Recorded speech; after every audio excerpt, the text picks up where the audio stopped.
انسان جو ہے ذی حیات جتنے بھی موجودات ہیں ان میں سب سے زیادہ باشعور اور شعور ذات رکھنے والی ہستی جو ہے وہ انسان ہے.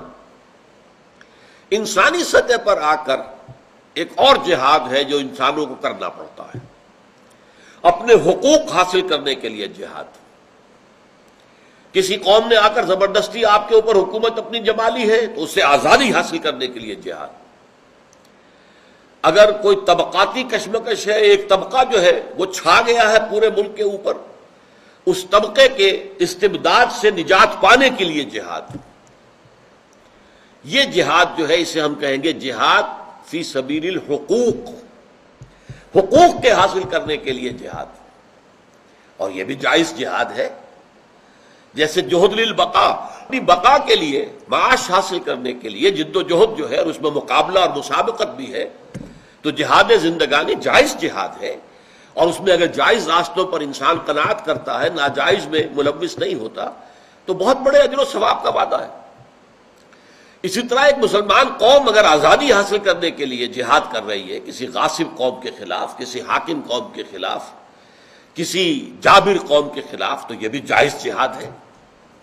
ہاں یہ مسلمان جب یہ جد و جہد کرے گا تو کسی حرام طریقے میں ملوث نہیں ہوگا، جائز طریقوں سے جد و جہد کرے گا. لیکن یہ جد و جہد بھی عام ہے.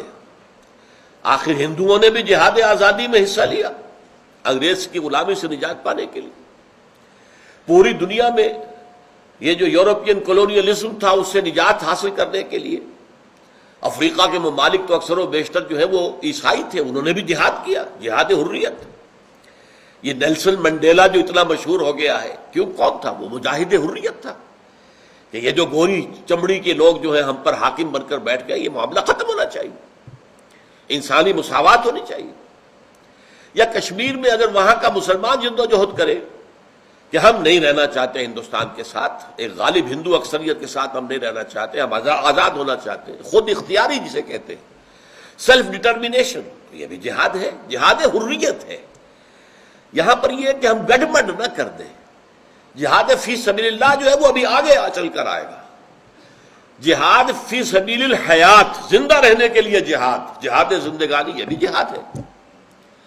جہاد فی سبیل الحقوق، جہاد فی سبیل الحریت، آزادی کے لیے جہاد، یہ بھی جہاد ہے، یہ بھی جائز جہاد ہے.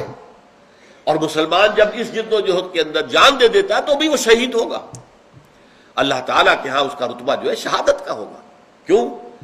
اس لیے کہ اس نے اپنے جائز حق کے حصول کے لیے اس نے جو ہے فرض کیجئے جنگ کی ہے، جد و جہد کی ہے، کوئی عوامی تحریک چلائی ہے، جلوس نکالا ہے، اس میں گولی چلی ہے، اس کی جان چلی گئی ہے، تو انہیں جائز مقصد کے لیے اور جائز ذریعوں سے جد و جہد کی ہے تو وہ بھی مجاہد ہے. لیکن مجاہد فی سبیل الحریت، اسے مجاہد فی سبیل اللہ نہ کہیے، یہ گڈمڈ کر دینے والی بات ہے. آزادی کے لیے آپ کو معلوم ہے کہ آج بھی فلپائنس کے اندر مسلمان جو ہے مورو مسلمز وہ جد و جہد کر رہے ہیں اپنی خود اختیاری کے لیے.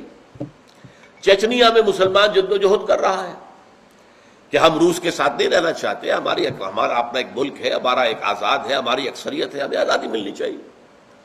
تو یہ سب کیا ہے؟ یہ جہاد حریت ہے. اسی کی ایک مثال تھی جو 50s کا دور تھا، 1950 سے 60 کے لگ بھگ تک الجزائر میں ایک زبردست جو ہے جد و جہد ہو رہی تھی فرانس سے آزادی حاصل کرنے کے لیے. اس زمانے میں میں ساہیوال میں تھا اور جماعت اسلامی کا جو لوکل چیپٹر تھا، جب شاخ تھی وہاں میں اس کا امیر تھا. ایک وفد آیا تھا الجزائر سے چندہ جمع کرنے کے لیے، اپنے اس جہاد کے لیے، اپنی اس جد و جہد کے لیے مالی مدد فراہم کرنے کے لیے. 2 افراد تھے، ایک تو تھے کرنل عودہ، وہ تو تھے کلین شیف تھے جیسے ہوتے ہیں عام طور پر فوجی. ایک ان کے ساتھ تھے علامہ بشیر الابراہیمی الجزائری، بہت بڑی علمی اور دینی شخصیت.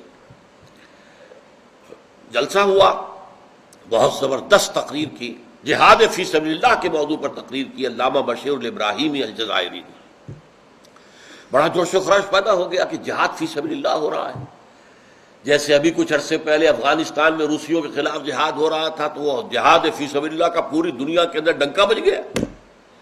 ایسے ہی اس وقت ہمارے اندر وہی جوش پیدا ہو گیا، پیسے جمع کیے گئے، کمیٹی بنائی گئی، اس کا میں صدر تھا، پورے شہر سے پیسہ جمع کیا، ان کو جو بھی خدمت ہم کر سکے کی ان کی۔ لیکن عجیب بات کیا ہوئی، جب وہ جہاد کامیاب ہوا تو اس کے نتیجے میں ایک سوشلسٹ ریاست قائم ہو گئی۔ یہ بات سمجھ میں نہیں آئی۔ جہاد فی سبیل اللہ کے نتیجے میں تو اسلامی ریاست قائم ہونی چاہیے تھی۔